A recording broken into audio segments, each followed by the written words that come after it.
just some musing, self-expression, whatever the fuck you want to call it.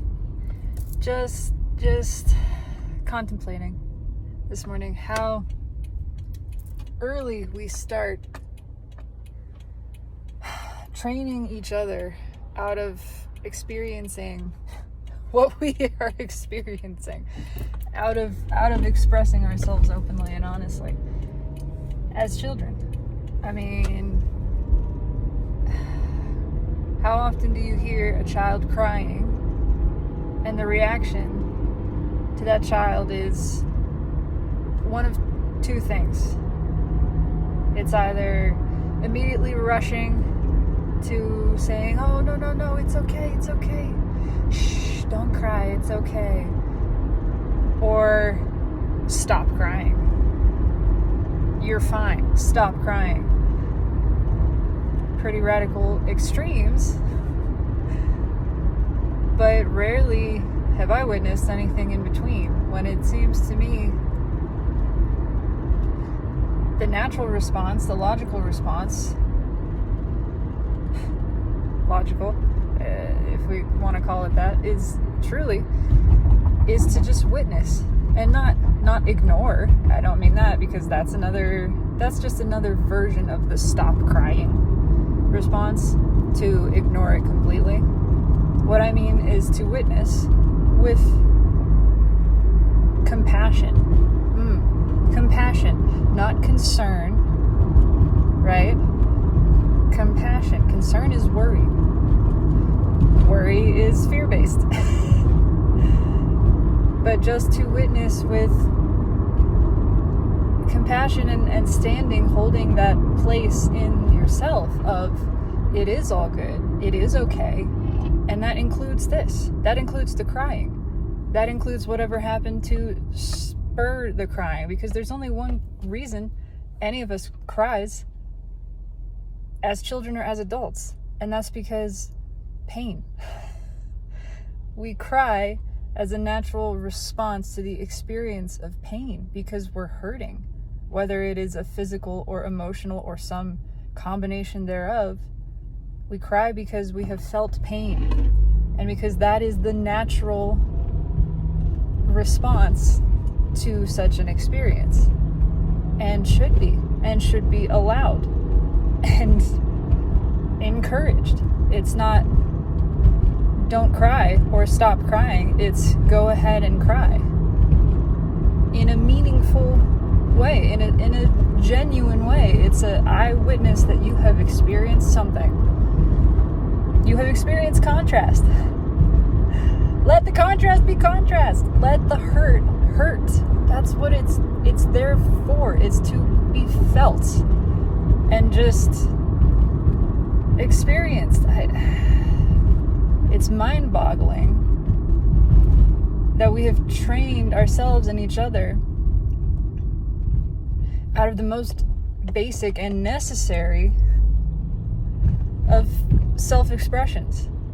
The response to pain being to cry, to scream, to shout, to let it all out. Quite frankly, it's scientifically already documented, proven that cursing, even if it's not a word that other people consider a curse word, if it's a word that you think of as inappropriate, as a cuss, then if you use that word while you're in pain, it helps you get through the pain. Not helps you look tough and resist it, helps you bear through that experience of pain. The pain is there, it's happening, it's not going away. It is what it is. You are experiencing pain. Rather than trying not to react to it, trying to suppress any reaction, trying to pretend it's okay, pretend that you don't feel it, because again, other people have told you not to, have made it appear that that's not appropriate. It's not appropriate to express the feeling, the experience of pain.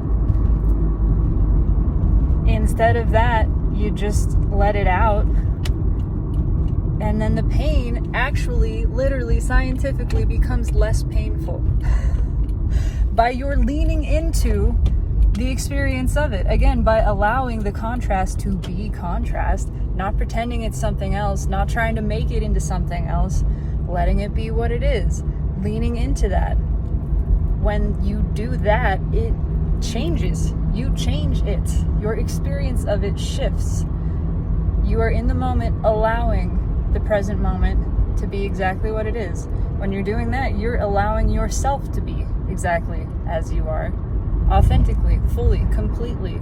You're actually aligning with your own energy, with all of the energy. When that happens, resistance is released and you don't feel bad. You might be feeling pain. You might be feeling a sensation, again, emotional, physical, inside or out, that could be described as unpleasant and something that you don't particularly want, but you're feeling it. And when you stop fighting the feeling of it and let it be what it is and acknowledge it for what it is, it shifts.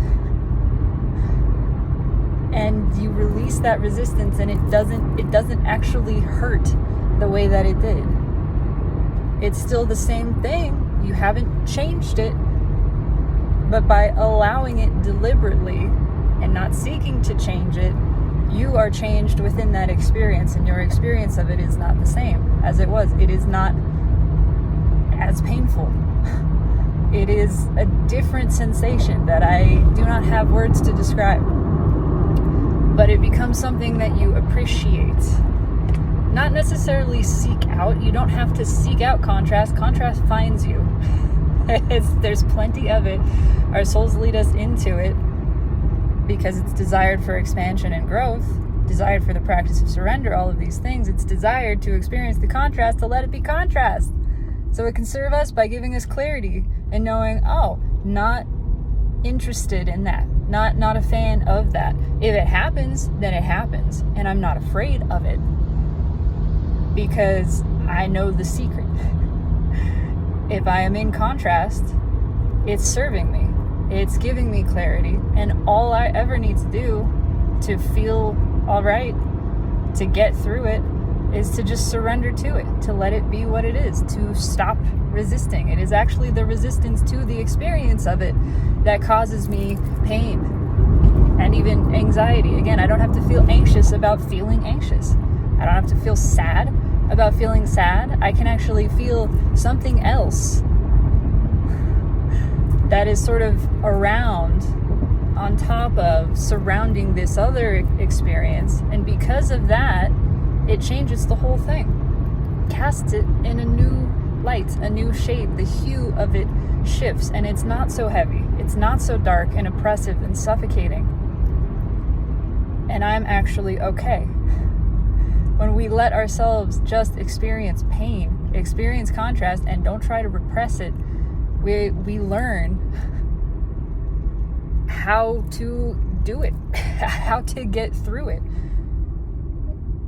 It is the rejection of it that balls us up in this place of tension where we then are afraid to experience anything, because we just keep ourselves in this wound up place of hurt, of fear, of tension.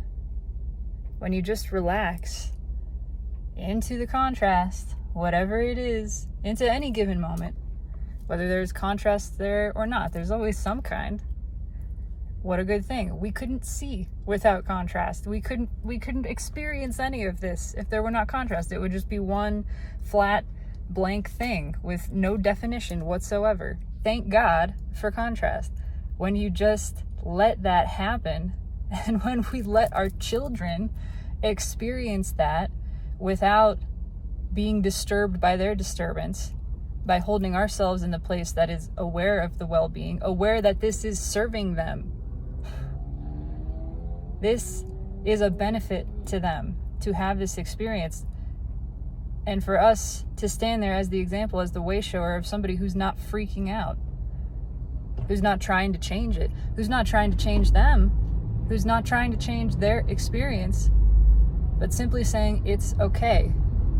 It's okay to feel this. It's okay to have this experience. Breathe. Lean into it. Express. I mean, let the energy flow. Let it flow through you. Let yourself flow with it in the moment. And then you find you've made it through, and with your own power, you have made it to this place where it is okay. You feel okay with what just happened, with what's happening as it's happening. Even if it's not okay, you're okay with feeling not okay. You see? This is the power we all have. This is what we have to teach our children so that they can grow up. We can stop this insanity now. They can grow up knowing how to flow with the energy, owning their own vibration, and in control of their own experience. It's time for this to change. Just saying. This has freed me in my experience of existence, of myself, my perception of all things. It is, I believe, what Abraham Hicks calls step 5, where you're in the contrast and you're not freaking out about it. You're going, all right, more contrast. This is good. This is helping me. I'm not trying to change it. I'm not trying to make it something it's not. I'm not saying I like putting my hand on the hot stove, but I like knowing from this experience of having felt that that's not something I want to do. But also, if it's something I have to go through, if my hand is held to the hot stove in this imagined scenario, I don't have to pretend it doesn't hurt. I can lean into that experience and still find a way to appreciate it. Find a way with my own powerful perspective, not only for this contrast to serve me, but by my shifting of awareness, by my pivoting of the focus of my attention, I can find the place where I'm thinking a thought that feels good while I'm in the experience of something that doesn't feel good. And I can allow both. I can acknowledge all of it. I can just let it all happen. I am in complete control of my experience. It doesn't matter what I'm experiencing. I just let it happen. And then I'm floating. Then I'm flowing with the energy. I'm not in resistance. And when I'm not in resistance, I just feel varying degrees of good. Everywhere from all right, it's all right, to fucking amazing. Fabulous. All of it good. I have that power. That is mine. It's time for everyone to reclaim that. And it's time for our children to know that. Just